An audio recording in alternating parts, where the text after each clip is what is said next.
Hello everyone, this is Khaled Saifullah. আসলে অনেক দিন থেকে চিন্তা করতেছিলাম এই ভিডিওটা করব, এবং আপনারা অনেকেই রিকোয়েস্ট করেছেন যে স্টুডেন্ট ভিসার জন্য যে চেক লিস্ট অথবা কী কী ডকুমেন্টস অ্যান্ড অল দ্যাট ওগুলো নিয়ে একটু কথা বলার জন্য আমিও প্রমিস করেছি যে আপনাদেরকে চেক লিস্ট নিয়ে একটু ডিসকাস করবো, একটা ভিডিও করব। যাই হোক, এটা আমার নতুন চ্যানেল। আসলে যারা ফেসবুক গ্রুপে আছেন তারা তো আসেনি, এই চ্যানেলটা করছি কারণ ভিডিওতে অনেক মেসেজ অনেক ইজিলি দেওয়া যায়, সো এই জন্যে আসলে ভিডিওটা ক্রিয়েট করা। আর হ্যাঁ, সো আপনারা অফকোর্স মেসেজ ইসে কী বলে যেন দ্যাট আপনারা অবশ্যই আমার চ্যানেলে সাবস্ক্রাইব করবেন। অনেক ক্লিশে, বাট হ্যাঁ, সাবস্ক্রাইব করবেন। আপনাদের জন্যই আসলে কন্টেন্ট বানাবো। আর বলবেন যে কী ধরনের কন্টেন্ট আপনারা চাচ্ছেন, জাস্ট লাইক এটার ক্ষেত্রে আপনারা বলছেন। সো ওকে, তো তাহলে আমরা স্টার্ট করি, রাইট? সো আই গেস আপনাদের সবার কাছে চেক লিস্টটা আছে। সেটা হচ্ছে আসলে এমবাসি বা অফিসিয়াল চেক লিস্ট এটা বলা যায়। পোল্যান্ড এমবাসি থেকে যেই চেক লিস্টটা আসলে ফলো করতে বলা হয় স্টুডেন্টদের জন্য আর কি। এটা স্পেশালি শুধু স্টুডেন্টদের জন্য, ওয়ার্ক পারমিট বা ওয়ার্কে যারা আসতেছেন ওদের জন্য না, অথবা যারা ট্যুরিস্ট ওদের জন্যও না, জাস্ট ফর স্টাডি।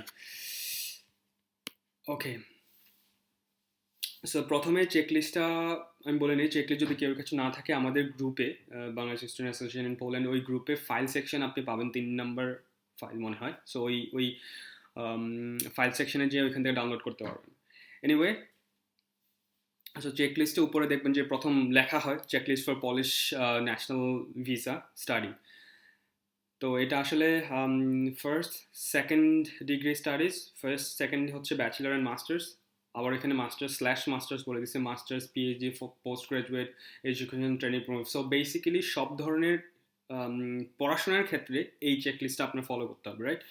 সো প্রথমে দেখবেন যে চেক লিস্টে একটা বক্স থাকে উপরে, সেই বক্সে স্টার্ট হয় নেম দিয়ে, আপনার নাম, আপনার পাসপোর্ট নাম্বার এখানে দেখবেন, আর নাম, ফুল নেম, আপনার first name and sir name, first name and last name, purpose of visit of course study, contact নং, আপনি সেটা ইন্ডিয়াতে থাকলে ইন্ডিয়ান নাম্বারও দিতে পারেন অথবা বাংলাদেশের নাম্বার দিতে পারেন, ডাজেন্ট ম্যাটার। ইমেল অ্যাড্রেস খুবই ইম্পর্টেন্ট, অবশ্যই ইমেল অ্যাড্রেস এখানে দিবেন। আপনার যে ইমেল অ্যাড্রেসটা আপনি রেগুলার চেক করেন, অথবা একটা ইমেল অ্যাড্রেস ফলো করাই ভালো আমি বলে নিই। ফর এক্সাম্পল, আপনি আপনার সিভিতে যে ইমেল অ্যাড্রেস দিচ্ছেন, আপনার ইউনিভার্সিটিতে অ্যাপ্লাই করার সময় যেই পোর্টালে যে ইমেল অ্যাড্রেসটা দিয়ে আপনি অ্যাপ্লিকেশন সরি অ্যাকাউন্ট ক্রিয়েট করেছেন, সো একটা ইমেল অ্যাড্রেস দিলে হয় কি আপনার মিস হবে না। আপনি ওই ইমেল অ্যাড্রেস দেখা যাচ্ছে ওই ইমেল ডেইলি চেক করা হয়, রাইট? সো ইমেলটা আসলে ইম্পর্টেন্ট। মানে যদিও পলিশ এম্বাসি খুব একটা ইমেলে যোগাযোগ করেই না, মানে আনলেস অ্যান্ড আনটিল আপনি ওদেরকে ইমেল করেন, ওরা ইউজুয়ালি ইমেলে খুব একটা যোগাযোগ করেন না, যদি কোনো কিছু ম্যাসিভ ধরনের রং না হয়। এনিওয়ে, সো ইমেল অ্যাড্রেস এখানে দিবেন। তারপর হচ্ছে এখানে লেখা আছে একটা টেক্সট যে prepare all necessary documents listed below before you deliver the application, otherwise the application might be refused by the embassy or consulate general of the Republic of Poland. Okay, the required documents have to be submitted in Polish or English. So আপনার যেই কোনো documents সেটা English অথবা polish হতে হবে। So of course যেহেতু সবাই student, so আর Bangladesh India থেকে অ্যাপ্লাই করে, সো ওইখানে আসলে ইংলিশ হওয়াটা খুব স্বাভাবিক। যদি কেউ কোনো ডকুমেন্টস, কোনো সার্টিফিকেট, কোনো কিছু ইংলিশে না থাকে, তাহলে সেটাকে অবশ্যই ট্রান্সলেট করতে হবে, ট্রান্সলেট করে ইংলিশ করতে হবে। এবং সেটা মনে রাখবেন যে সার্টিফাইড ট্রান্সলেটর হইতে হবে, সাউন্ড ট্রান্সলেটর বলে সেটাকে ইংলিশ, যেই কোনো ওদের আসলে ওরা সব ভাষায় ট্রান্সলেট করে। সো আপনার যদি কোনো ডকুমেন্টস বাংলা বা অন্য কোনো ভাষায় থাকে, সেটাকে ইংলিশ করতে হলে সেটা সার্টিফাইড ট্রান্সলেটর দিয়ে আপনাকে সেটাকে ট্রান্সলেট করে, নোটারি করে, তারপরে হচ্ছে সেটাকে মানে অফিসিয়াল বানায় সাবমিট করতে হবে। সো এটা প্রবলেম নয়, বাংলাদেশের সব মোটামুটি সব জায়গায় সার্টিফিকেট সব কিছুই নর্মালি ইংলিশে হয়। তো এটা হয়তো দরকার হতে পারে, আমি বলবো এটা কোথায় দরকার হবে আপনার ট্রান্সলেশনের ব্যাপারটা। ওকে, so while the visa application is being processed, the applicant's passport remain at the embassy or consulate general. So আপনার বলছে যে আপনি অ্যাপ্লিকেশন যখন সাবমিট করবেন তখন আপনার পাসপোর্ট জমা দিতে হবে এবং পাসপোর্টটা ওদের কাছে থাকবে। তবে পাসপোর্টটা সেটাও নেওয়া যায়, আপনার কাছে রাখতে পারবেন, এক্সেপশন আছে কিছু, সেটা আমি বলে দিব। আচ্ছা, সেটা এখনই বলে দিই। সেটা হচ্ছে যদি আপনার একান্তই পাসপোর্টটা আপনার এম্বাসিতে আপনি জমা দিতে পারবেন না। অনেকে এটাকে বলে, এই একটা ইস্যু আসে মাঝে মাঝে যে পাসপোর্ট যদি আপনি নেওয়াটা ঠিক না, ব্যাক নেওয়া। আপনি অবশ্যই পাসপোর্ট নিতে পারবেন। ফর এক্সাম্পল, আপনি ইন্ডিয়াতে গেলেন, যাওয়ার পর হচ্ছে আপনার হোটেল বুক করতে হবে, বা কোনো ইম্পর্টেন্ট কোনো কিছু আছে আপনার, যেখানে পাসপোর্টটা একদমই লাগবে এম্বাসির পর, তখন আপনি বলতে পারেন যে আসলে আমার এই ইম্পর্টেন্ট কাজটা আছে, সো এটার জন্য আমার পাসপোর্টটা লাগবে। সো আমি পাসপোর্টটা আমাকে নিতে হবে, আমি ওই কাজটা সেরে আবার পাসপোর্টটা ব্যাক করব। অথবা যদি আপনি বলেন যে আপনার ইম্পর্টেন্ট কাজ, আপনার জব করেন, সো আপনার এম্বাসি ইন্টারভিউর পরে আপনি দেশে ব্যাক করবেন, এবং আপনার ওই ইম্পর্টেন্ট কাজটা দেশে করতে হবে, সো ওই ক্ষেত্রে আপনার পাসপোর্টটা লাগবে, তখনও আপনাকে এম্বাসি পাসপোর্টটা দিয়ে দিতে বাধ্য। তবে ইউজুয়ালি এইরকম ঝামেলার মধ্যে না যাওয়াই ভালো। টাইম নিয়ে যাবেন, ঠান্ডা মাথায় কি বলে ইন্টারভিউ দিবেন অ্যান্ড অল দ্যাট, সো পাসপোর্টটা ওদের কাছে দিবেন। তবে হ্যাঁ, মানে পাসপোর্ট যে ব্যাক নেওয়া যাবে না এমন কোনো মানে বাধ্যবাধকতা নাই। ওরা এখানে বলে দিচ্ছে যে অ্যাপ্লিকেশনের সময় পাসপোর্টটা ওদের কাছে থাকে। এনিওয়ে, সো এরপরে যেটা লেখা সেটা হচ্ছে যে the application material should be placed in the following order. So আপনি যখন জমা দিবেন, দেখেন এখানে ওরা একটা অর্ডার মেনটেন করে দিচ্ছে যে 1 2 3। সো ওইভাবে যখন আপনি ফাইলটা জমা দিবেন, তখন এরকম এই অর্ডারটা ফলো করে জমা দিবেন, রাইট? সো এই যে চেকলিস্ট, এই চেকলিস্টের প্রথম point required documents, yes. So আচ্ছা, চেকলিস্ট হচ্ছে আপনাকে ফিল আপ করতে হবে, এই চেকলিস্টটাও জমা দিতে হবে, সেটা অবশ্য কাছে একটা পয়েন্ট আমি বলবো। এনিওয়ে, সো স্টার্ট করি। সেটা হচ্ছে রিকোয়ার্ড ডকুমেন্ট নাম্বার 1, যেখানে লেখা হচ্ছে পাসপোর্ট, রাইট? সো পাসপোর্ট এখানে কি বলছে? Travel document must be valid at least 90 days after the expiration, what the hell, of visa and not older than 10 years. Travel document must have at least 2 consecutive blank pages. Damaged travel documents cannot be accepted. So এটা খুবই normal, মানে আপনার at least পাসপোর্টের মেয়াদ 90 দিন থাকতে হবে, 3 মাস থাকতে হবে, 10 বছর পুরানো হওয়া যাবে না, যেটার কোনো অপশন নেই বাংলাদেশে, মাত্র এই পাসপোর্ট চালু হয়েছে। তো যাই হোক, তো আপনার 3 মাস অ্যাটলিস্ট মেয়াদ থাকতেই হবে। তবে সেটার ক্ষেত্রে আসলে এক বছর অ্যাটলিস্ট মেয়াদ রেখে আপনি অ্যাপ্লাই করা ভালো। কেন আমি বলতেছি, কারণ এক বছর না থাকলে হচ্ছে আপনাকে শর্ট টার্মে ভিসা দিবে। ফর এক্সাম্পল, আপনি যদি 3 মাসের মেয়াদ থাকে, আপনাকে 3 মাসের ভিসা দিবে। যদি 6 মাসের মেয়াদ থাকে, 6 মাসের ভিসা দিবে। তো বাকিটা এসে আপনি এখানে এসে এক্সটেনশন করতে হবে। সো 1 বছর হলে আপনাকে 1 বছরের ভিসা দিবে, 1 বছর পরে আপনি এখানে এসে টিআরসির জন্য, যেটাকে টেম্পোরারি রেসিডেন্স কার্ড বলে, ওইটার জন্য অ্যাপ্লাই করতে হবে। সো 1 বছরের পাসপোর্টের মেয়াদ থেকে বা থাকা অবস্থায় অ্যাপ্লাই করাটা ভালো, এবং ওইটাই ওরা বলে দিচ্ছে। মেয়াদ মানে এখানে ড্যামেজড মানে অবশ্যই পাসপোর্ট ড্যামেজ থাকা অবস্থায় অ্যাপ্লাই করা যায়, মানে উইচ ইজ ভেরি নর্মাল। ওকে, এটা হচ্ছে 1 নম্বর রিকোয়ারমেন্ট গেল, রাইট? সেকেন্ড হচ্ছে ভিসা অ্যাপ্লিকেশন।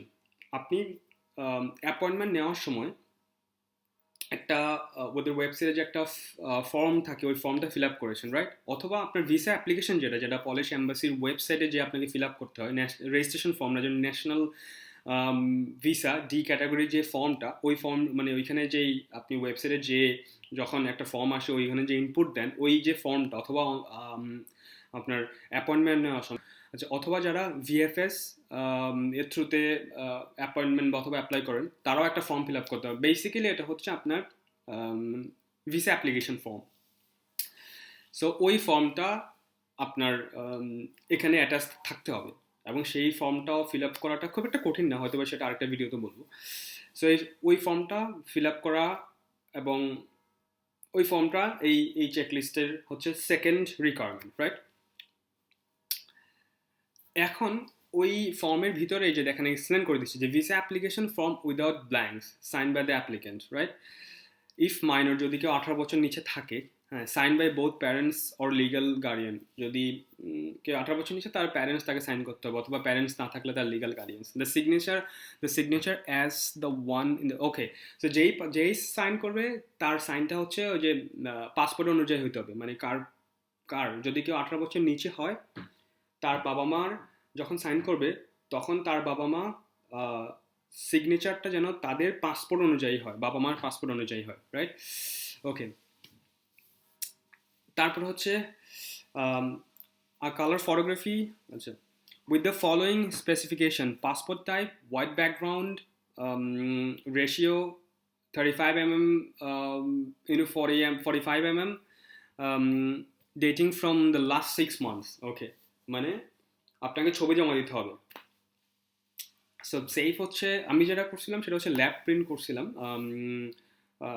স্টোরিতে যে ইউরোপিয়ান সাইজ বললে ওরা বুঝে, তারপরেও আপনি এই সাইজটা নিয়ে যাবেন। এটা আসলে এটা ঝামেলা আছে, ওই এক্স্যাক্ট না সাইজ হলে ওরা হচ্ছে আপনাকে আবার ব্যাক দিয়ে দিতে পারে, বলবে যে ছবি অ্যাকসেপ্ট করবে না।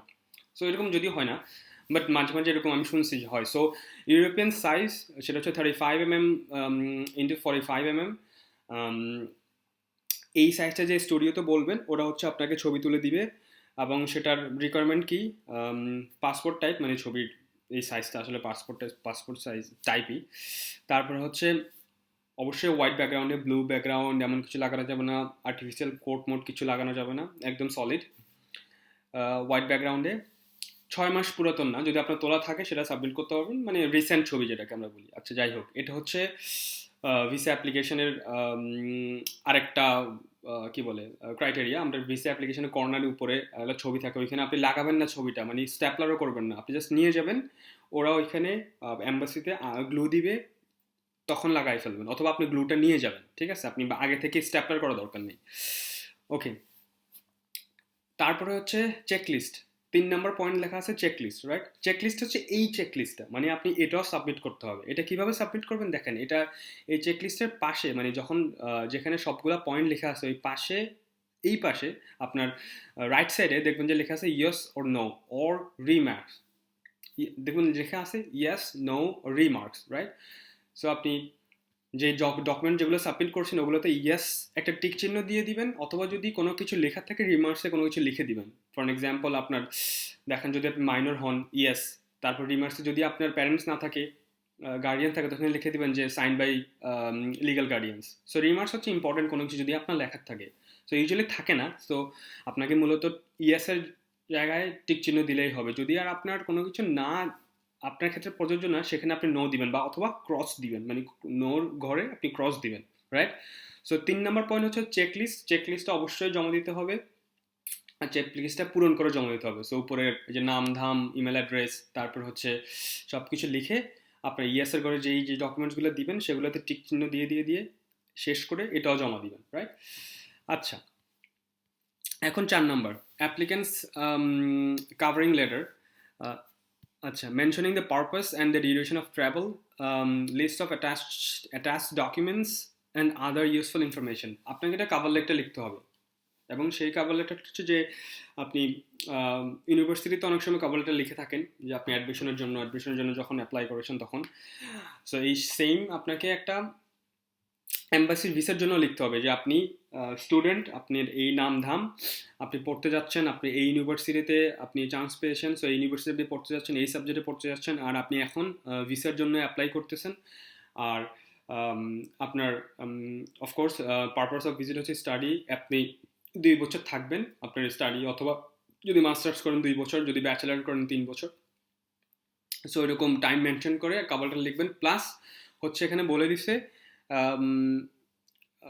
আচ্ছা, the list of attached documents and other useful information, মানে আপনি এই যে মূলত কি আপনি ভিসা অ্যাপ্লিকেশনের সাথে আপনি কি ডকুমেন্টসগুলো দিচ্ছেন, মানে আপনার এই মূলত চেকলিস্টটাই কি ডকুমেন্টসগুলো দিচ্ছেন সেগুলা কভার লেটারে লিখে দিবেন, ঠিক আছে?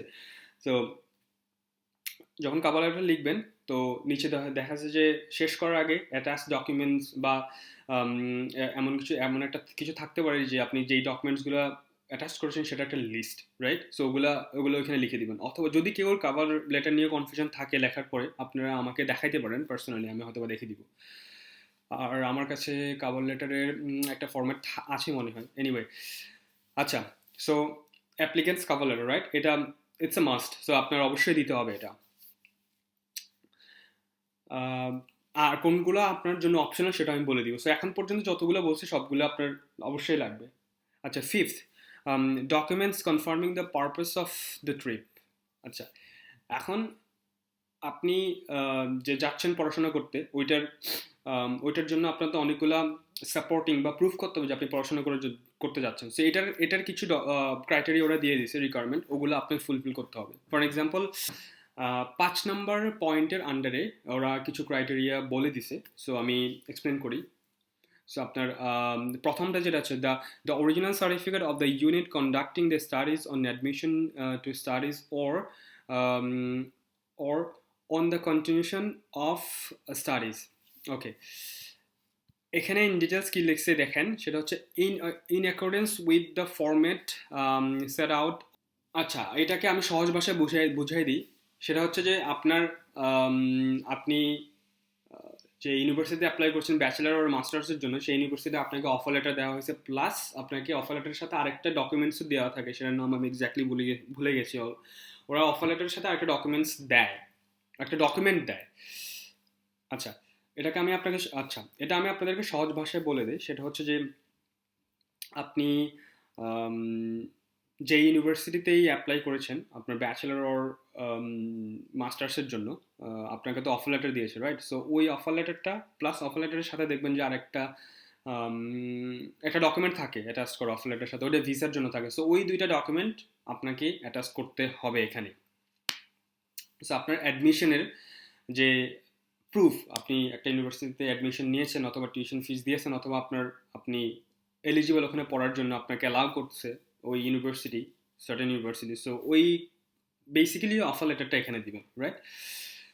Second, proof of payment for studies issued by the educational institute. Okay, so আপনার আসলে এখানে আপনি যে অ্যাডমিশন নেওয়ার পর আপনি টিউশন ফিস দিয়েছেন ওইটার একটা কনফার্মেশন। অনেক ইউনিভার্সিটি সেটাকে আলাদা করে একটা পেপার দেয় যে এই ইউনিভার্সিটি দিস স্টুডেন্টস হ্যাজ আচ্ছা okay, proof of payment for studies issued by the educational institute. If studies are free of charge, a confirmation from the university is required. Okay, so usually university আপনি যখন tuition fee pay করেন তখন university offer letter দেয়, অনেক university offer লেটারের মধ্যে mention করে দেয় যে দিস স্টুডেন্ট যে ও টাকা জমা দিয়ে দিছে, রাইট? ও টিউশন ফি পে করে দিছে। ওর অনেকগুলো ইউনিভার্সিটি অফার লেটারের সাথে আরেকটা ডকুমেন্টস দেয়, কনফার্ম করে যে হ্যাঁ এই স্টুডেন্টটা এত টাকা ওর টিউশন ফিস ও পে করেছে, রাইট? সো ওইটাই বলেছে আপনাকে, আপনি যে টিউশন ফি পে করেছেন ওই কনফার্মেশনটা ইউনিভার্সিটি থেকে যেটা দিয়েছে ওইটা এইগুলোর সাথে জমা দেওয়া লাগবে। তো যদি আপনি স্কলারশিপ পান, যদি আপনার পড়াশোনা ফ্রি হয়, সেই ক্ষেত্রেও একটা লেটার আপনার মানে একটা ডকুমেন্ট জমা দিতে হবে, যেটা বলতে হবে যে এই টিউশন এই সাবজেক্ট ও ফ্রি পড়বে, ওর এই সাবজেক্ট হচ্ছে ফ্রি অফ চার্জ, যে অ্যাপ্লিক্যান্টকে কোনো টাকা পয়সা দিতে হবে না। সো আপনার টাকা পয়সার ব্যাপারে একটু প্রুফ দেখাইতে হবে। সো বেসিক্যালি কি, প্রথমটা হচ্ছে অফার লেটার, সেকেন্ডটা হচ্ছে আপনার tuition fee payment confirmation from the institute, ঠিক আছে? নট আপনার ব্যাংক যে আপনি টিউশন ফি পাঠিয়ে দিচ্ছেন, right? Okay, third, documents attesting previous education. Originals should be presented at the counter. আপনার পূর্ববর্তী আচ্ছা বাংলা, মারাত্মক বাংলা বলতে একটু কষ্ট হচ্ছে। আপনার পূর্ববর্তী শিক্ষাগত যোগ্যতা যাই হোক, মানে আপনার প্রিভিয়াস সার্টিফিকেটসগুলো বেসিক্যালি ওগুলো হচ্ছে আপনাকে এখানে সাবমিট করতে হবে। সো এখানে বলছে যে original should be presented at the counter, right? আপনি আপনার ব্যাচেলার হলে আপনার এসএসসি এবং এইচএসসি সার্টিফিকেট প্লাস ট্রান্সক্রিপ্ট, আর মাস্টার্স হলে আপনার এসএসসি এইচএসসি অ্যান্ড ব্যাচেলার, যদিও বলে যে লাস্ট ডিগ্রি হলেও চলবে, বাট হ্যাঁ আপনার রিস্ক নেওয়া যাবে না। মাস্টার্স হলে আপনার এসএসসি এইচএসসি এবং ব্যাচেলার এই সবগুলোর অরিজিনাল সার্টিফিকেট ট্রান্সক্রিপ্ট সবগুলোই সাবমিট করা লাগবে। আর হ্যাঁ আপনারা তো জানেন যে আসলে ওগুলো খালি সাবমিট করা যায় না, আপনার ওগুলো অ্যাটাস্টেড হইতে হবে from educational institute, from board, from education ministry, from and from the foreign ministry, right? Okay, so আপনি ফটোকপি সবগুলা এক কপি জমা, মানে নর্মাল আপনার অন্যান্য পেপারসের সাথে ফটোকপিগুলো জমা দিবেন, প্লাস আপনার কাউন্টারে আপনার সব কিছুরই 2 কপি জমা দেওয়া লাগবে। একটা হচ্ছে ফটোকপি যেটা ওটা রেখে দিবে, আর একটা হচ্ছে আপনার অরিজিনাল যেটা হচ্ছে দেখবে ওরা, প্রত্যেকটা যেগুলো আপনি জমা দিচ্ছেন সবগুলোরই অরিজিনাল দেখতে চাবে ওরা। সো সার্টিফিকেটগুলো হচ্ছে বেসিক্যালি আপনার অরিজিনালগুলা ওরা দেখতে চাবে কাউন্টারে, ঠিক আছে? সো এটাই বলে দিচ্ছে যে আপনার অরিজিনালগুলো দেখানো লাগবে। তবে আপনার সার্টিফিকেট ছাড়াও আপনি অরিজিনাল অনেক কিছু জমা দিতে পারেন। ফর এক্সাম্পল আপনার মোটিভেশন লেটার ফটোকপি না, আপনার অরিজিনালটা জমা দিবেন। রিকমেন্ডেশন লেটার অরিজিনালটাই জমা দিবেন। জব সার্টিফিকেট অরিজিনালটাই জমা দিবেন। আপনার এক্সট্রা কারিকুলার অ্যাক্টিভিটিস যেগুলো আপনার পরে লাগবে, সো ওগুলো অরিজিনাল, ওগুলো ফটোকপি জমা দিবেন, অরিজিনালগুলো সাথে রাখবেন, অরিজিনালগুলো দেখে ওরা তাহলে ওগুলো জমা নিবে আর কি। ফর এক্সাম্পল আপনি কোনো ভলেন্টিয়ারি কোনো কাজ করছেন, কোনো ট্রেনিং করছেন অ্যান্ড অল দ্যাট, সো ওগুলোর অরিজিনালগুলোর সাথে ফটোকপিগুলো জমা দিবেন, ফটোকপিগুলো ওরা রেখে দিবে, অরিজিনালটা আপনাকে দিয়ে দিবে, জাস্ট লাইক আপনার অরিজিনাল সার্টিফিকেটস। ওকে ওকে সো এখানে আপনার এই পয়েন্টটা হচ্ছে আপনার আগের পূর্ববর্তী আপনার সার্টিফিকেটসগুলোর গুলো জমা দিতে হবে, অরিজিনালগুলো ওরা কাউন্টারে দেখবে। তবে হ্যাঁ, অফকোর্স অ্যাটাস্টেড মাথায় রাখবেন, 3টা বা 4টা জায়গা থেকে যা যা লাগে ওই যে অ্যাটাস্টেড জিনিসগুলো আপনারা সবাই জানেন। আচ্ছা, এই পয়েন্টের ভিতরে আবার 2টা পয়েন্ট আছে। পয়েন্ট 1 এ হচ্ছে higher secondary certificate. If the applicant applies for a visa on the basis of university certificate on admission to the first year of studies preparatory course, one must submit the higher secondary certificate legalized attached approved by the or apostilled by the MEA or MFA. B, higher studies certificates, diploma of graduation. If applicant applies for a visa on the basis of university certificate on admission to the second and third cycle studies, he or she must provide the higher studies certificate, diploma of graduation, legalized attached apostille. ওকে, আপনার আসলে এই 2টা point এ আর বিতে ঝামেলা করার দরকার নেই, আমি সিম্পল বলে দেই। ব্যাচেলার হলে এসএসসি এইচএসসি দুইটারই জমা দিবেন, মাস্টার্স হলে এসএসসি এইচএসসি প্লাস হচ্ছে আপনার ব্যাচেলর, এইগুলো জমা দিবেন, ঠিক আছে? ওরা এখানে বলে দিচ্ছে যে আপনার লাস্ট ডিগ্রি ব্লা ব্লা ব্লা। এনিওয়ে, ওর এত কিছু বোঝার দরকার নেই আপনার, আমি যেটা বলছি সেটা মাথায় রাখলেই হবে।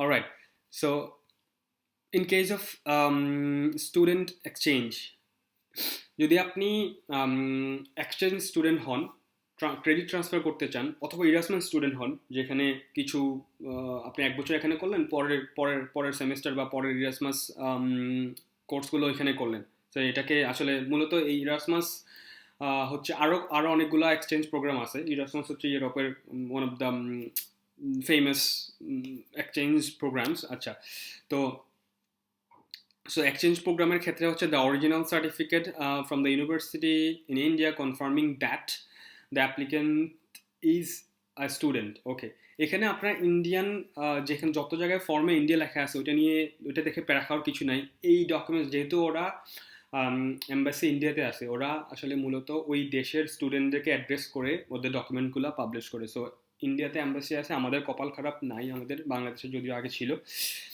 তো এই জন্য ওরা ইন্ডিয়া এখানে লেখার কারণ হচ্ছে ওরা সবাইকে, বাংলাদেশি, শ্রীলঙ্কান, নেপালি সবাইকে ইন্ডিয়ান স্টুডেন্ট হিসেবে অ্যাড্রেস করতেছে, সিন্স এটা ইন্ডিয়াতে এম্বাসিটা। ওকে, আচ্ছা, সো কি বলছে, that in case of student exchange, যদি আপনি এক্সচেঞ্জ স্টুডেন্ট হন, ফর এক্সাম্পল ইরাসমাস, যেমন কি আমি এখন ইরাসমাস বেলজিয়ামে, সো আমার কিছু ডকুমেন্ট, আমি যখন বেলজিয়ামে আসার আগে আমার কিছু ডকুমেন্ট সাবমিট করতে হয়েছে এম্বাসিতে, বেলজিয়ান এম্বাসিতে। সো ওরকম আর কি, যে original certificate from the university, যে আমি পোল্যান্ড ইউনিভার্সিটি পড়াশোনা করতেছি, ওই ইউনিভার্সিটিতে আমার সার্টিফিকেট লাগছে এখানে আসার আগে। সো এখানে আমি আশা করবো আপনারা কেউই এক্সচেঞ্জ স্টুডেন্ট না, সো কমপ্লিটলি এটা ভুলে যান, এটা আপনাদের দেওয়ার দরকারই নেই, রাইট? সো এটা ভুলে যান। সো ডকুমেন্ট অ্যাটাচিং প্রিভিয়াস এডুকেশনের পরে আপনার যে পয়েন্টটা আসবে লাগবে সেটা হচ্ছে 6 নাম্বার, মাঝখানে 5-এর যে in case of student exchange, এটা ভুলে যান। 6 নাম্বার হচ্ছে ফ্লাইট আইটেনারি রিজার্ভেশন অনলি, আপনাকে ফ্লাইট বুকিং দেখাইতে হবে। এটা অনেকে কি করে, অনেকে টাকা দিয়ে করে, এজেন্সির কাছে যায়, অনেক এজেন্সি অনেক টাকা নেয় এটার জন্য। আসলে সিম্পল, আপনি যে কয়েকটা এয়ারলাইন্স আছে বাংলাদেশে, মানে বাংলাদেশে না, মানে ফ্রি করতে পারবেন, এমিরেটস বাংলাদেশ থেকে ফ্রি করতে পারবেন,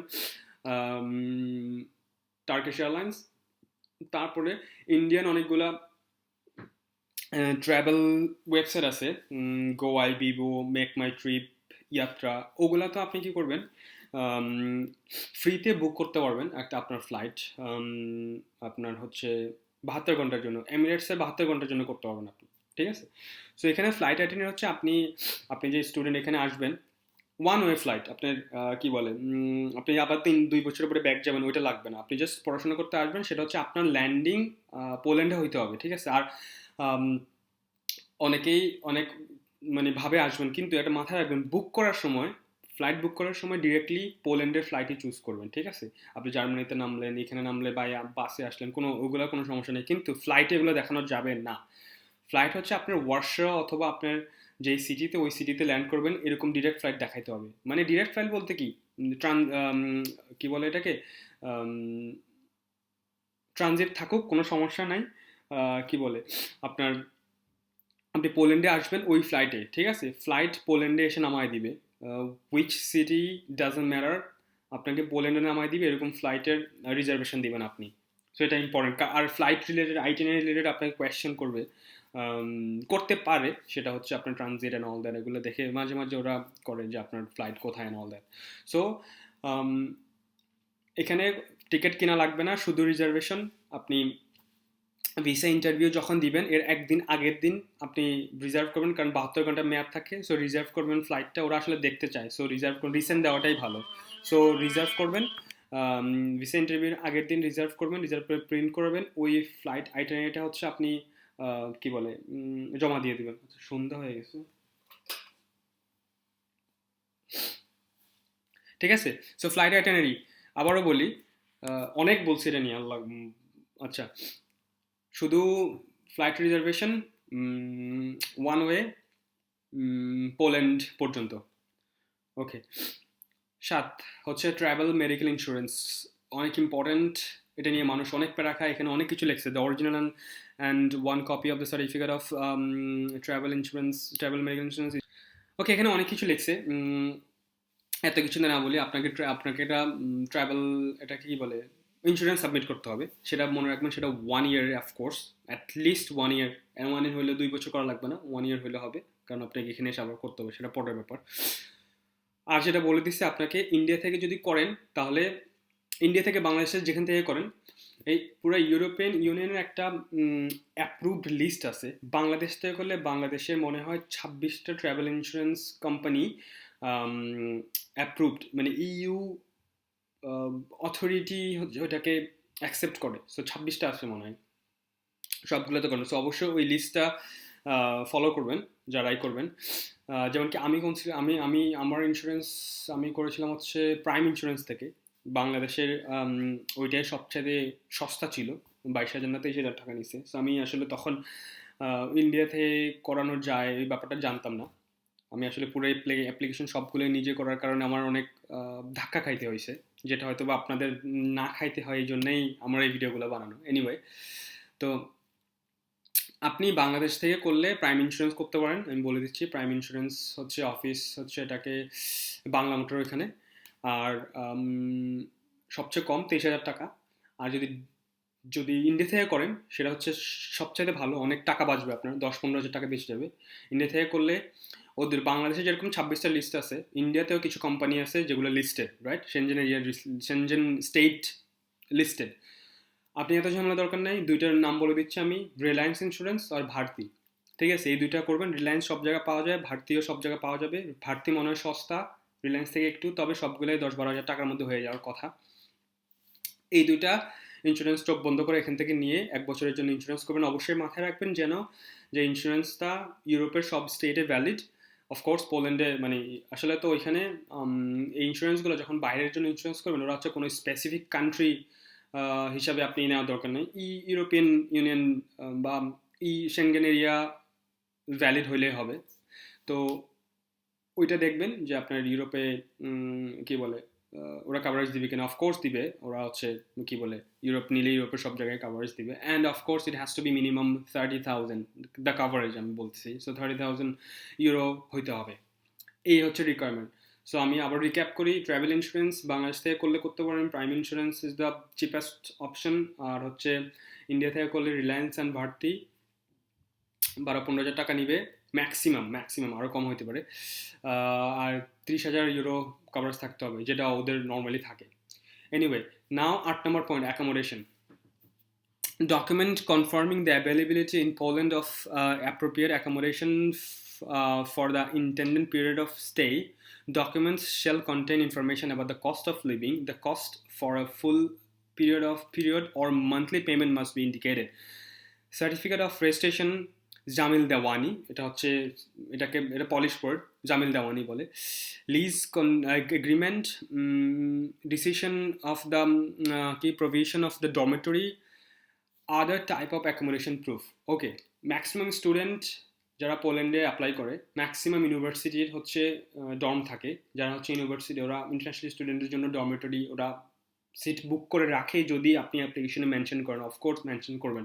ডর্মে থাকাটা ভালো, আমি বলতেছি অনেক কস্ট, মানে কি বলে, লেস এক্সপেন্সিভ। ও মাই গড, কি হয়েছে? আচ্ছা, লেস এক্সপেন্সিভ, টাকা পয়সা বাঁচবে, আর ডর্মে থাকার মজাও আছে, অ্যাটলিস্ট কিছুদিন বা কয়েক মাস থাকবেন। সো ডর্মে আপনি যখন অ্যাপ্লিকেশনে, আপনি ডর্মে কি বলে অ্যাপ্লাই করবেন, মানে অ্যাপ্লিকেশনের সময় যখন ইন্ডিকেট করবেন, আপনার ইউনিভার্সিটি আপনার জন্য একটা ডর্মে প্লেস রেডি করে রাখবে। আপনি যখন অফার লেটার পাবেন, অফার লেটারের মধ্যে লেখা থাকবে, অথবা আলাদা অ্যাকোমোডেশন ফর্ম দিবে একটা, যে আপনার জন্য এই ডর্মটা বুক করা হয়েছে, মানে আপনার থাকার জায়গার একটা কনফার্মেশন লাগবে। ইউজুয়ালি অফার লেটারে লেখা থাকে, ওর অফার লেটারের সাথে ওর একটা ডকুমেন্ট দিয়ে দেয়, যে এখানে আপনি ডর্মের জন্য অ্যাপ্লাই করা থাকে, আপনার ডর্মের একটা সিট বুক করা আছে, সেটাও এখানে কনফার্ম করে দেয়, রাইট? ওইটাই বলছে। আর যদি কেউ ডর্ম না থাকে, যেমন কি ইউনিভার্সিটি ক্যাটারবিচে কিছু ইউনিভার্সিটি, মানে কিছু ইউনিভার্সিটি যেগুলো ডর্ম নাই, রাইট, ওগুলো হচ্ছে আপনি থাকার ব্যবস্থা দেখাইতে হবে এখানে। এখন সেটা কি দেখাইতে হবে? আচ্ছা, সেটা হচ্ছে যে সার্টিফিকেট রেজিস্ট্রেশন জামিল দেওয়ানি, হাউস কন্ট্রাক্ট বলি হচ্ছে আমরা এটাকে।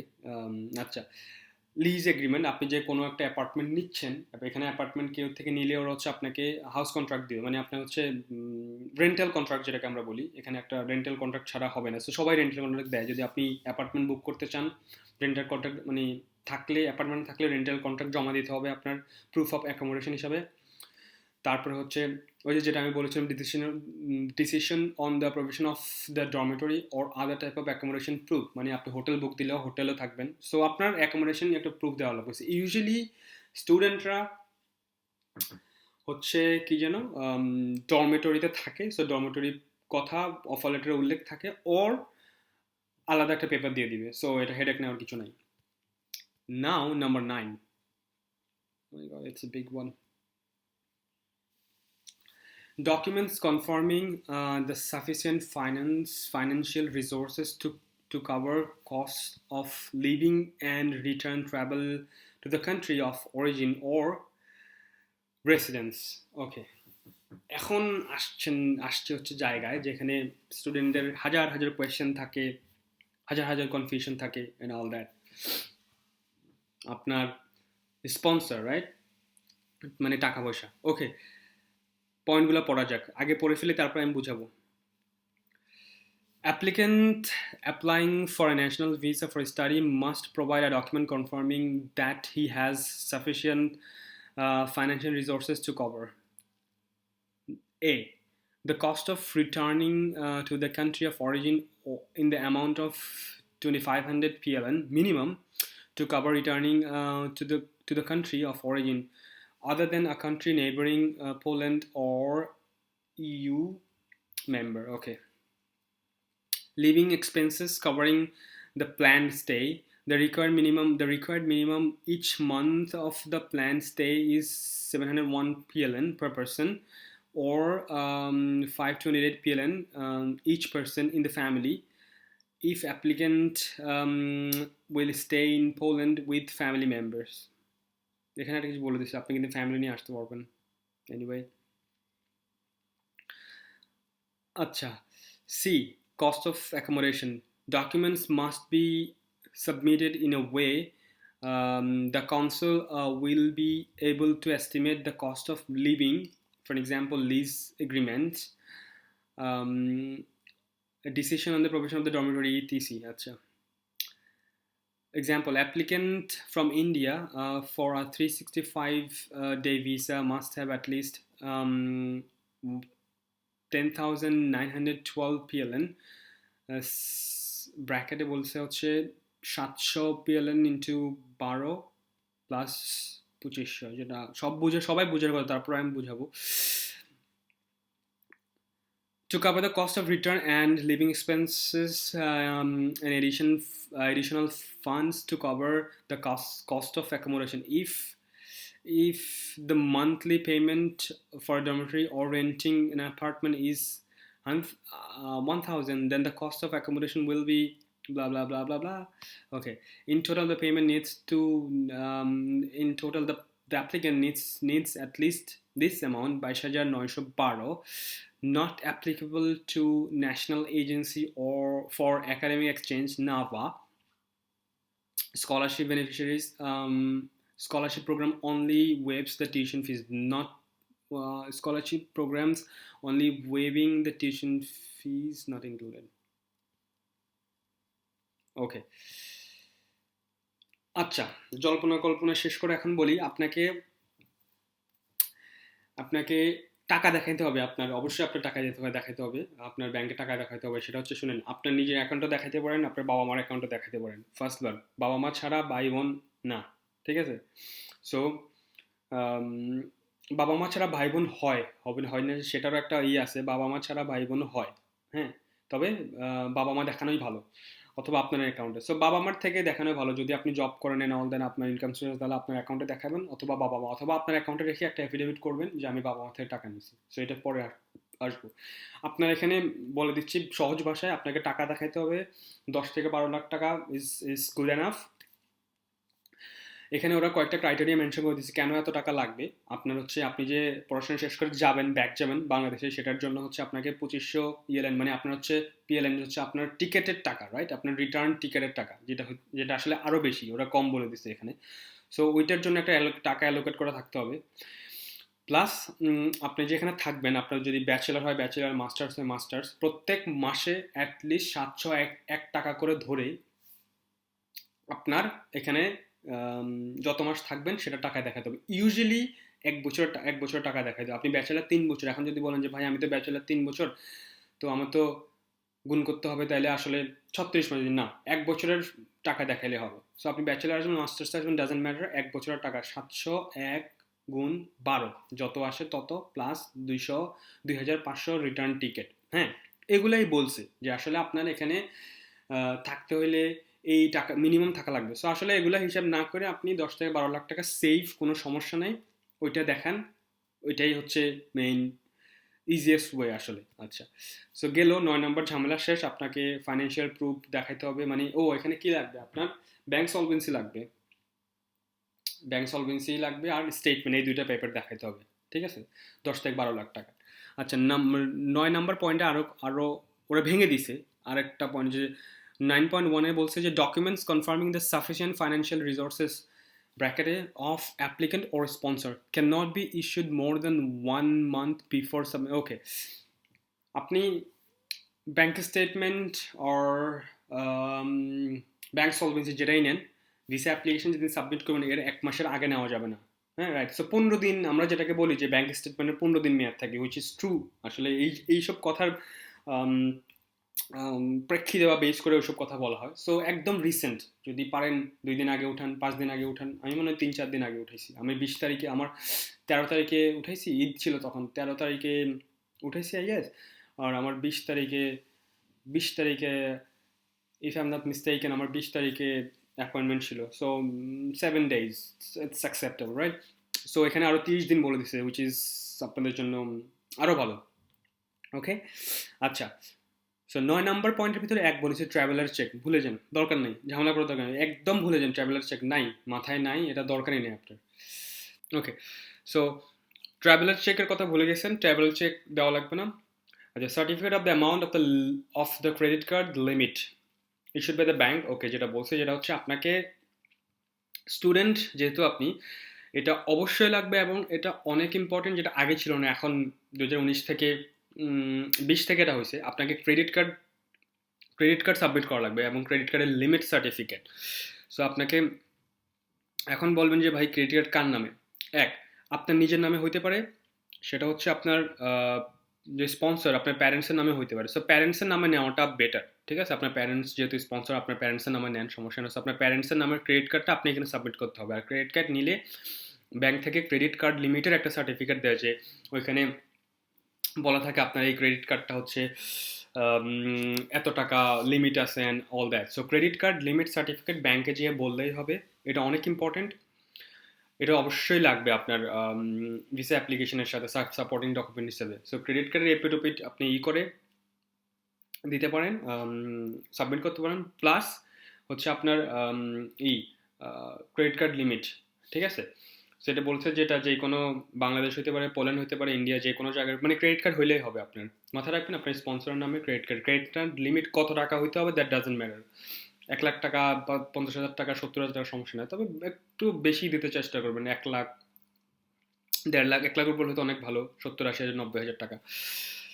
আর অনেকের প্রশ্ন থাকে ভাই ডুয়াল কারেন্সির কথা আসে নর্মালি ক্রেডিট লিমিটে মনে হয় উল্লেখ থাকে না। আর যদি আপনার লিমিট বেশি হয় ডুয়াল কারেন্সির কথা উল্লেখ রাখতে পারেন, যে অবশ্যই এটা ক্রেডিট কার্ড, সেটা অবশ্যই ব্যাংক সার্টিফিকেটে উল্লেখ থাকে, টাকার অ্যামাউন্টও উল্লেখ থাকে। সো ডুয়াল কারেন্সি আছে কি নাই ওইটা ভেচালে যাইতে পারেন, নাও যেতে পারেন। সাজেস্ট করবো হচ্ছে ডুয়াল কারেন্সি থাকলে ইনক্লুড করে, না থাকলে কোনো সমস্যা নাই, ক্রেডিট লিমিটটা থাকতে হবে। So credit card is a must, যে সব স্টুডেন্টের জন্য এটা লাগবেই লাগবে, আপনার নামে হোক প্যারেন্টসের নামে। সো রিকমেন্ডেড হচ্ছে প্যারেন্টসের নামে নেবেন, রাইট? সো কনফিউশন থাকার কথা না আর তাহলে এটা নিয়ে। ওকে, আচ্ছা এরপরে কোনটা, হ্যাঁ, a certificate of availability of money in a bank, cooperating savings loan association and located in the on the territory of the Republic of Poland cannot be এখানে হচ্ছে যে অনেকে হচ্ছে আপনি যদি এই অপশনটা আসলে আমাদের জন্য নাই, যে ফর এক্সাম্পল আপনি এখানে কোনো একটা ব্যাংক থেকে লোন নিয়ে এখানে পড়াশোনা করলেন, সো এইখানকার ব্যাংকের স্টেটমেন্ট বা এখানের ব্যাংকের যে আপনাকে লোন দিছে ওইটা ডকুমেন্টস, যে আপনি এখানে আপনার ব্যাংকের টাকা আছে পোল্যান্ডে, অথবা আপনাকে এখান থেকে কোনো ব্যাংক কোনো অর্গানাইজেশন স্পন্সর করতেছে, সো ওইটা ডকুমেন্টস, সেটা ভুলে যান, এটা লাগবে না, আপনার ক্ষেত্রে প্রযোজ্য নয়।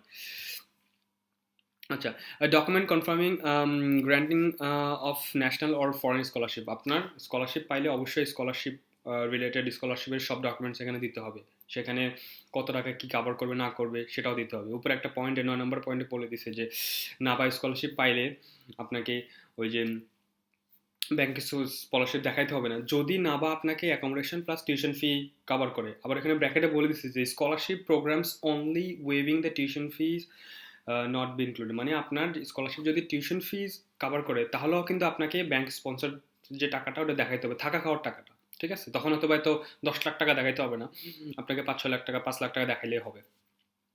ওকে, তো ওইটাই আপনার স্কলারশিপের ডকুমেন্ট এখানে দেখানো লাগবে। এরপরে হচ্ছে a certificate of employment with monthly salary statement. এখন যদি আপনার কোনো অফিস আপনাকে কি বলে স্পন্সর করে, যে অনেক অফিস থেকে পাঠায়, ঠিক আছে? সো ওই ধরনের কেস হলে, যেটা আসলে আমি ধরতেছি বা 99% স্টুডেন্টের জন্য বাংলাদেশের না, সো এটা হচ্ছে আপনার এখানে এই ডকুমেন্টসটা নেওয়া লাগবে না। যদি আপনি নিজে স্পন্সর হন না, আপনি জব করছেন না, আপনার নিজের স্পন্সর আপনার নিজেই, এবং আপনি জব সার্টিফিকেট জমা দিচ্ছেন, আপনি স্যালারি সার্টিফিকেট জমা দিচ্ছেন, সব কিছু আপনার নিজের, প্যারেন্টস থেকে কিছু না, তখন এটা ইম্পর্টেন্ট। মানে আপনি যে ফাইন্যান্সিয়ালি আপনার এই টাকাটা এবং আপনার job certificate and salary statement সবগুলো আপনি সাবমিট করতেছেন, তখন এই জিনিসটাতে আপনার কাজে লাগবে, কারণ আপনি নিজেই সব কিছু আসতেছেন, রাইট? আপনার স্পন্সর কেউ নেই, আপনি নিজের কস্ট নিজে বিয়ার করবেন। সো এটা আসলে বাংলাদেশের স্টুডেন্টের ক্ষেত্রে খুব কম, কারণ আসলে আমরা ব্যাচেলার, তারা তো এরকম জব করে না, করার স্কোপ নাই আসলে। আর মাস্টার্স যারা করতে আসে আসলে ব্যাচেলার করার পরই আসলে মাস্টার্স করতে আসে। সো আসলে ওইখানে বাংলাদেশে অনেক দিন জব করে এত টাকা পয়সা জমানোর স্কোপ অনেকেরই হয় না, কারণ ইউজুয়ালি ব্যাচেলার শেষে 1-2 বছরের মধ্যে সবাই মাস্টার্সের জন্য আসে। সো এটা নিয়ে আপনার হেডেক না। A certificate of employment with monthly salary statement is not your headache, এটা ভুলে যান, সমস্যা নেই।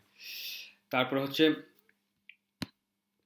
আর হ্যাঁ, যদি আপনি আপনার জব সার্টিফিকেট আর স্যালারি স্টেটমেন্ট দিতে চান, আপনার প্যারেন্টসের টাকা নিচ্ছেন, তারপরেও আপনি আপনার জব সার্টিফিকেট দিতে চান, কোনো সমস্যা না, আপনি দিতে পারেন।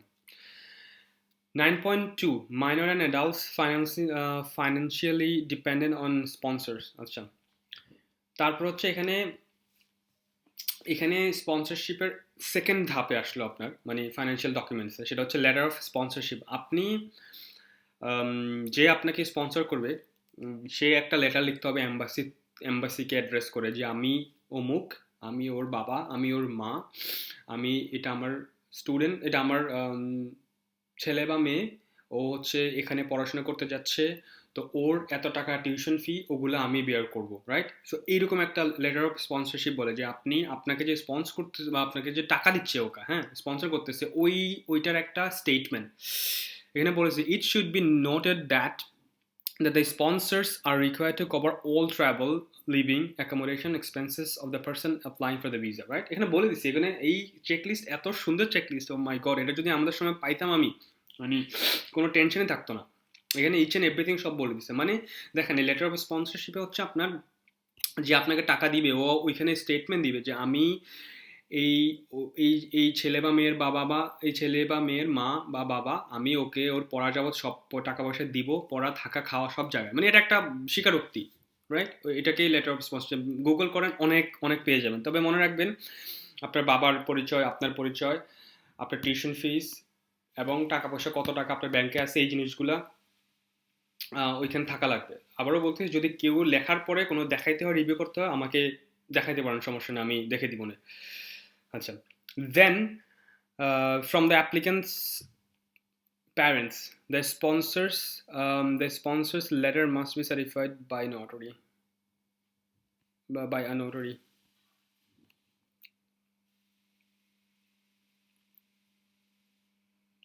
আচ্ছা, কত নম্বরে? from the applicant's parents,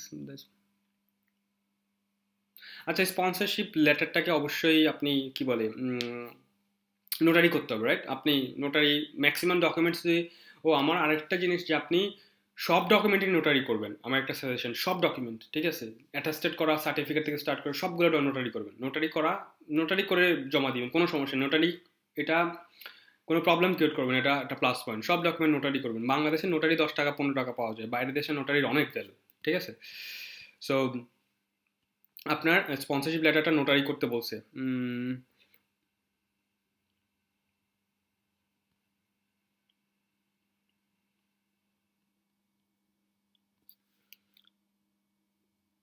from the applicants,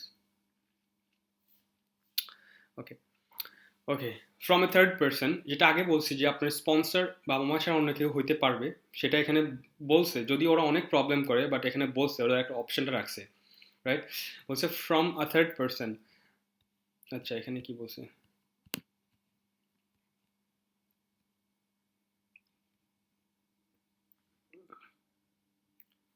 ওকে, যেটা আগে বলছিলাম যে ওরা একটা অপশন রাখছে যে আপনাকে বাবা মা ছাড়া স্পন্সর করতে পারবে থার্ড পার্সন। সো এখানে বলেছে from a third person additionally will be assessed by the council. The sponsor's letter must be certified by a notary and legalized / attested / apostilled by MEA or MFA.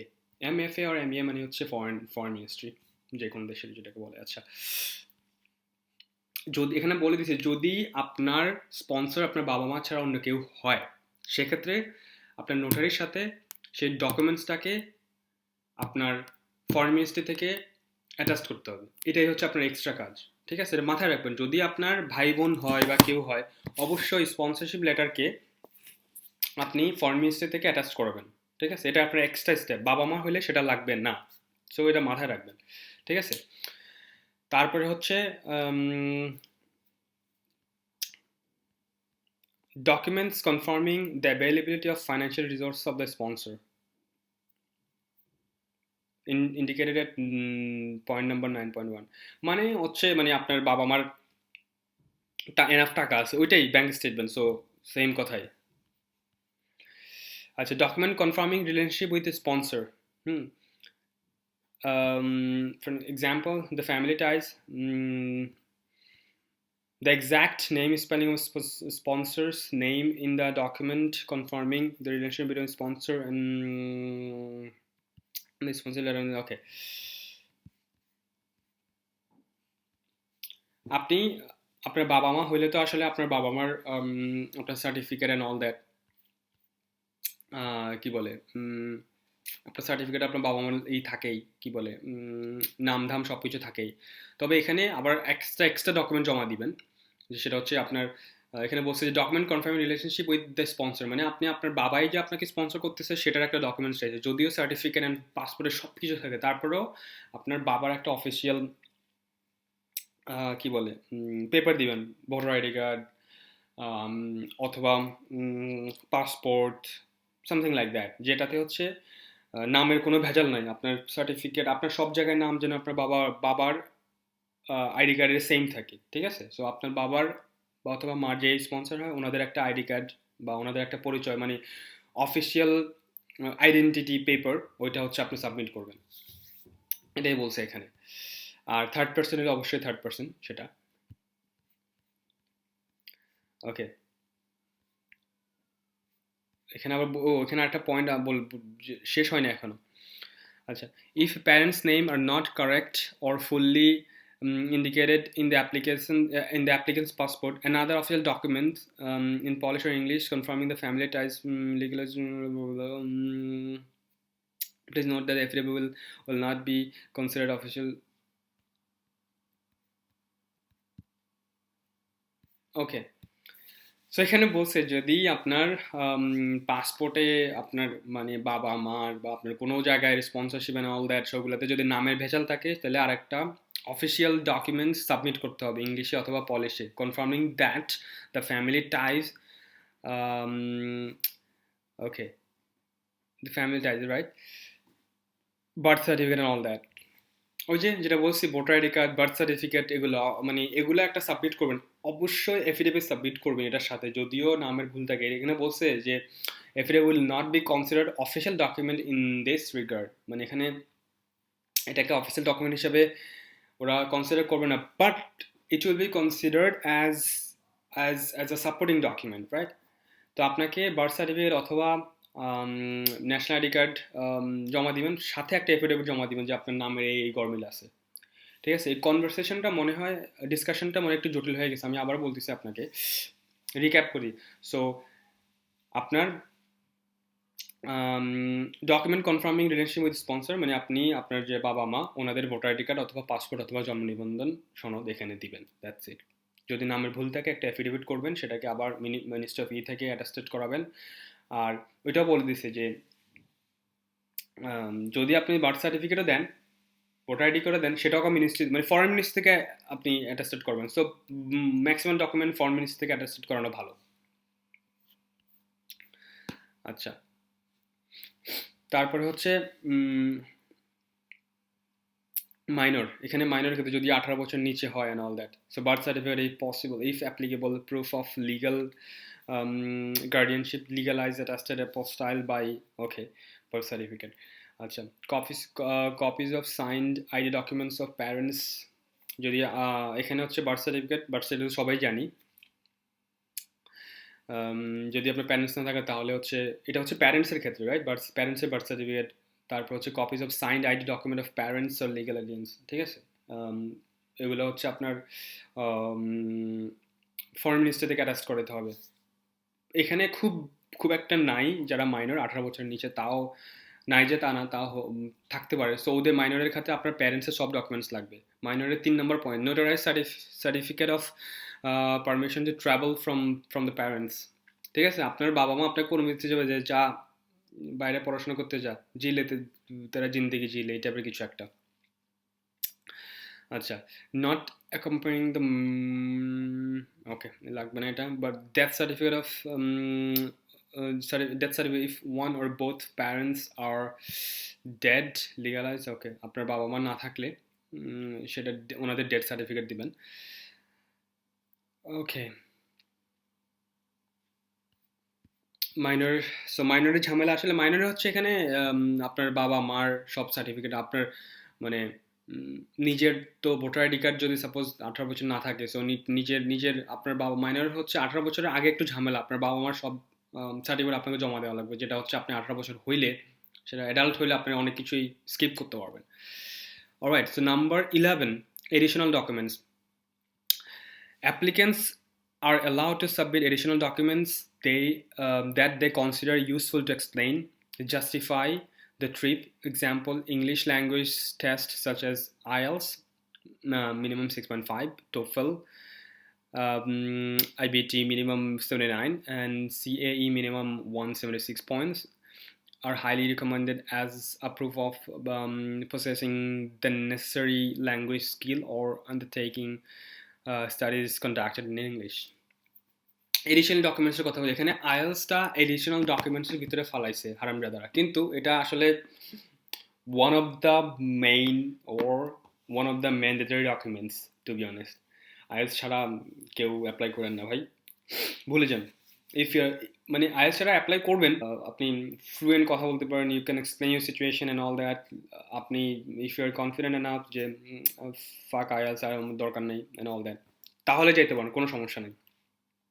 But otherwise IELTS মানে এটা একদম mandatory বলতে mandatory, ঠিক আছে? So IELTS লাগবেই। এখানে additional documents বলতে দেখেন, এখানে আর কিছু এডিশনাল ডকুমেন্টস আপনি অনেক কিছু দিতে পারবেন। আপনার উপরে যা যা চাইছে ওগুলো তো সব দিলেন।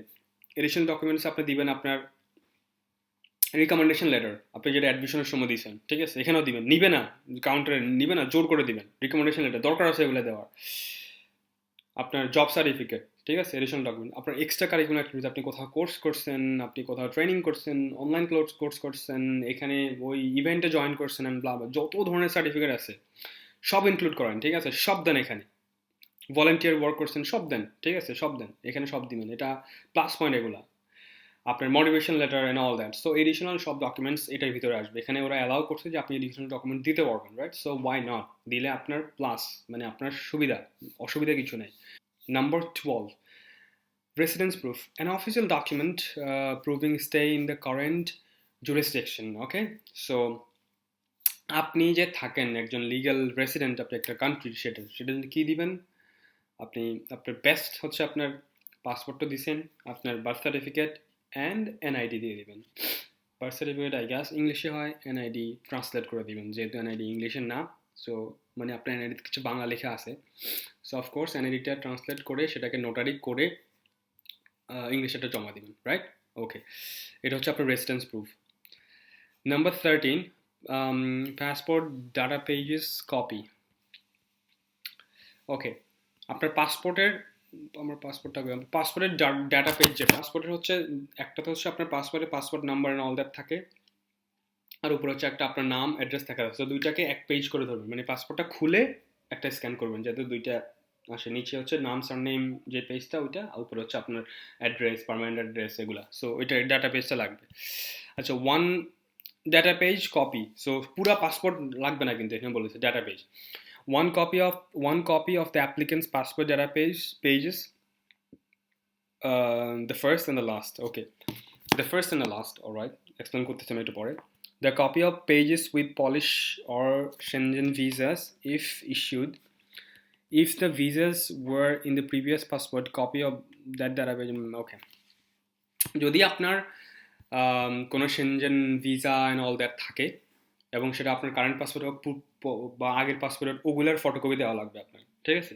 সো যদি আপনি কোনো Schengen স্টেট আগে ভিজিট করে থাকেন, সো ওগুলার সেটা আপনার আগের পাসপোর্ট হলেও সেটাকে এখানে ফটোকপি করে ওইটার দেওয়া লাগবে, আর না থাকলে তো নাই। So copy of your applicants passport data page, first page and the last page. So প্রথম ওইটা দুইটা দিবেন, আর লাস্ট পেজে অনেকের থাকে, অনেক দেশি, যেমন কি ইন্ডিয়ান কেন ফার্স্ট পেজ লাস্ট, ইন্ডিয়ান পাসপোর্টের লাস্ট পেজে কি যেন একটা ইনফরমেশন থাকে ওদের, আমার যেরকম ফার্স্ট পেজ থাকে ওদের লাস্ট পেজে থাকে মনে হয় নাম ধাম কোনো একটা ইম্পর্টেন্ট জিনিস। তো আপনি first page and last page দিয়ে দিবেন। ওইখানে লাস্ট পেজে আপনার কিছু না থাকলে, না এন্ডোর্সমেন্ট থাকলে থাকলেও সমস্যা নেই, first page and last page দিয়ে দিলেন যেখানে আপনার কোনো সিল সাপ্পর মারা আছে, ঠিক আছে? ওটা দিয়ে দিন, দ্যাটস ইট, মানে সেফ থাকার জন্য। So that's the whole check list. আমি জানি না আমি পুরো এক্সপ্লেন করতে পারছি কিনা ঠিক মতো। এনিওয়ে, নিচে আরও কিছু পয়েন্ট আছে, ওগুলো আমি পড়ে তারপরও শেষ করে দিচ্ছি। ও মাই গড, অনেক বড় ভিডিও হয়ে গেছে।